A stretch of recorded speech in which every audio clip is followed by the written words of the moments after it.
اور اللہ جل شانہ نے ایک بہت سخت اصول بنایا ہے جو نبی اکرم صلی اللہ علیہ وسلم کے ذریعے ہم تک پہنچا۔ فرمایا کہ میری امت کو یہ کہہ دو، ارحمو، اگر تم رحم کرو گے زمین والوں پر تو وہ جو آسمان والا ہے، جو رب ہے، رب کائنات ہے، وہ تم پر رحم کرے گا۔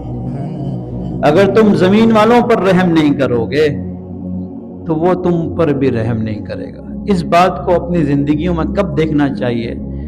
اپنے چھوٹوں سے، ماتحت سے، غلاموں سے، اپنے ملازمین سے، اپنے بچوں سے، اپنی بیوی سے، اپنے ماتحت لوگوں سے آپ کس رویے سے بات کرتے ہیں؟ کتنا آپ ان پر رحم کرتے ہیں؟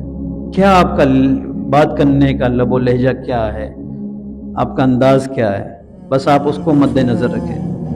روز قیامت ایک ہی ہستی، لمن الملک اليوم، ایک ہی ہستی کی بادشاہی ہوگی۔ فما لہ من قوۃ ولا ناصر، کوئی مددگار نہیں ہوگا، کوئی بچانے والا نہیں ہوگا، کوئی چھپنے کی جگہ نہیں ہوگی، کوئی بھاگنے کی جگہ نہیں ہوگی۔ سب انسان اللہ کے سامنے کھڑے ہوں گے اور اللہ کا اس ہر ایک انسان سے ٹھیک اسی طرح رویہ ہوگا جس طرح اس نے دنیا میں اللہ کی مخلوق سے رویہ رکھا ہوگا۔ اللہ کا وہی رویہ اس سے ہوگا۔ اللہ اکبر۔ جیسا تمہارا دنیا میں مخلوق سے رویہ ہے۔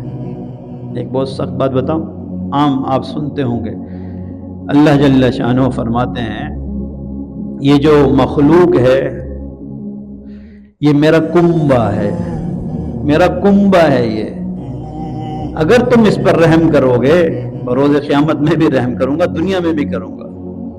اگر تم اس پر ظلم کرو گے تو بروز قیامت میرا بھی رویہ تمہارا ویسے ہی ہوگا جیسے تم نے اس دنیا میں گزارا ہے۔